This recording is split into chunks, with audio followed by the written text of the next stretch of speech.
been blessed with what I call a possibilities mindset. When faced with any situation, my mind goes immediately to the positive, the possibilities.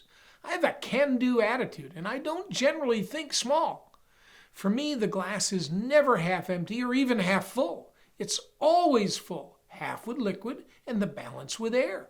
I might be characterized as disgustingly optimistic. This week I celebrate my 65th birthday, and next month I begin my 50th year in the eye care industry.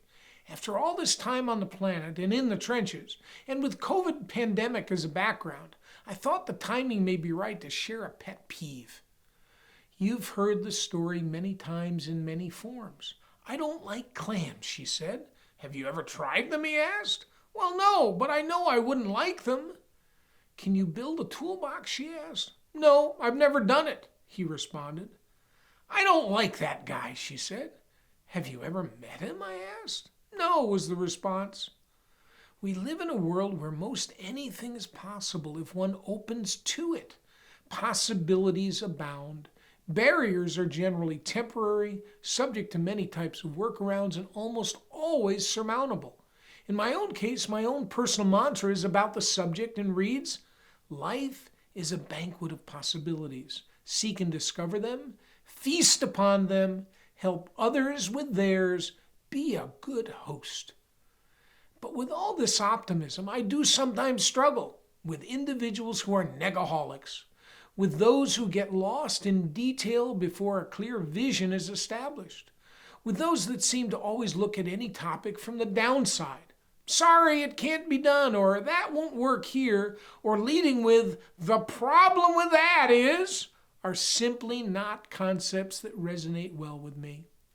This issue has recently been driven home, the result of two specific inquiries that came our way in recent weeks. In both instances, the practitioners were seeking to sell their smaller practices. In both instances, because our database is wide and deep, I was able to rapidly identify prospective acquirers who are already in their respective communities. And in both instances, upon opening the door for a conversation, the parties wouldn't take the meeting. No, it's not what I want, or I don't think it's a good fit, were the response to my suggestion. In both instances, the parties didn't know each other well, if at all. In both instances, it was clear to me that mindset was the barrier to an exploration, one which could not possibly have a negative outcome and might just turn into the solution. After all, we're just talking. Now, I'm a pretty quick study, and I get that sometimes the shoe doesn't fit. But one will never know if one doesn't try it on. So my message today is about possibilities. Don't close the door on them too soon.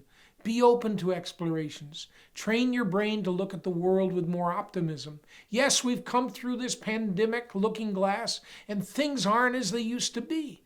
But for those with a possibility mindset, the current environment spells opportunity. Look for them.